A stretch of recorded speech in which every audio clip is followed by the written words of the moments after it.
நாயகன் பத்மஸ்ரீ கமல்ஹாசன் அவர்கள். பொதுவாக கமல் சார் நார்மலா பேசுறதுக்கும் படங்கள்ல பேசுற ஸ்டைல் வித்தியாசமா இருக்கும். இப்ப இந்த நிகழ்ச்சிக்கு கெஸ்டா வந்திருந்தாருன்னா கமல் சாருடைய பேசுற அந்த ஸ்டைல் எப்படி இருக்கும்?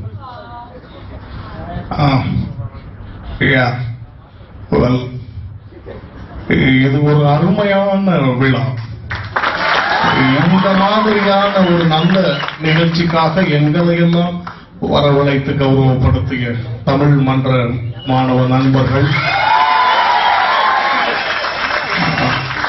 இங்கே சிந்தி இருக்கக்கூடிய வியர்வை புலிகள் அனைத்தும் உங்களை மகிழ்விப்பதற்காக என்னுடைய கலைஞர்கள் சிந்திய வியர்வை புலிகள். இது நிஜமான உண்மை. ஏன்னா நானும் நண்பர் ரஜினி அவர்களும் இதே வளாகத்தில் வேட்டையாடி விளையாடி இருக்கிறோம். அதுவும் பழைய கதை. அதையெல்லாம் சொல்லணும்னா கிட்டத்தட்ட 3 நாளாக அவ்வளவு பெரிய கதை. இதை விட பெருமைப்படக்கூடிய விஷயம் வேற என்னவாக இருக்க முடியும்? நான் பெருமைப்படுகிறேன். இந்த விழாவில் கலந்து கொண்டமைக்கு ஒரு கலைஞனாக வாழ்த்தி விடைபெறுகிறேன். நன்றி, வணக்கம்.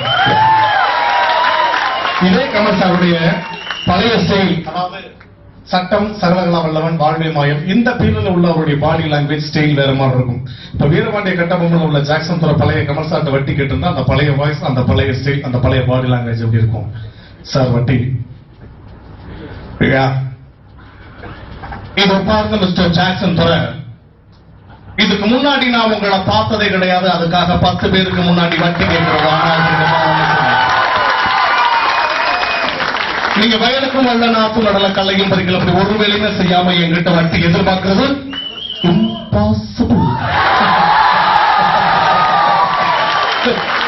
ஒரு மனுஷன் நிம்மதியான இடத்தை தேடி போவோம், அந்த இடத்தையும் தேடி வந்து வட்டி கேட்கறது முட்டாள்தனம். என் கண்ணுக்கு முன்னாடி நடக்கிற அசிங்கம், அவமானம், எக்ஸ்பிளாய்டேஷன் பார்த்துட்டு சும்மா இதுக்கு மேல நீங்க எங்கிட்ட வட்டி கேட்டு தான் போகணும்னு நினைச்சா உட்காந்து அழுத ஆரம்பிச்சா விட்டுக்க விடிய அழுது அந்த தமிழ்நாட்டுக்கே தெரியும். Get out to get lost.